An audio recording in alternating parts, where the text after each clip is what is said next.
अरे कि मनीष भैया के जेल भेज के बड़ा खुश बड़ा सो। अरे कि मनीष भैया के जेल भेज के बड़ा खुश बड़ा सो। ए तेजस्वी यादव मनीष भैया के रिहा कर न तो 180 दिन में तहार सरकार गिरा दियो सो।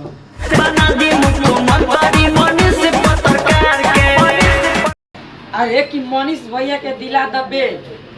अरे कि तेजस्वी यादव मनीष भैया के दिला द बेल न तो जनता से मिल के निकाली तोहर तेल तेल। अरे कि पब्लिक लोग जोश में बा आ गई रोड पर। अरे कि पब्लिक लोग जोश में बा आ गई रोड पर। ए तेजस्वी यादव हमरो दावा बा कि तोरा के गिरा दे मनीष भैया के गोर पर। हेलो दोस्तों, आप लोग कैसे हैं? उम्मीद करते हैं आप लोग ठीक होंगे। तो वीडियो में आप लोग देखे ही होंगे, बहुत ही तड़कता भड़कता लड़का ने शेर मारा है। तो वीडियो आप लोग को अच्छा लगा होगा तो शेयर कर दीजिए, लाइक कर दीजिए, और चैनल पर मेरे नए हैं तो चैनल को सब्सक्राइब भी कर दीजिए।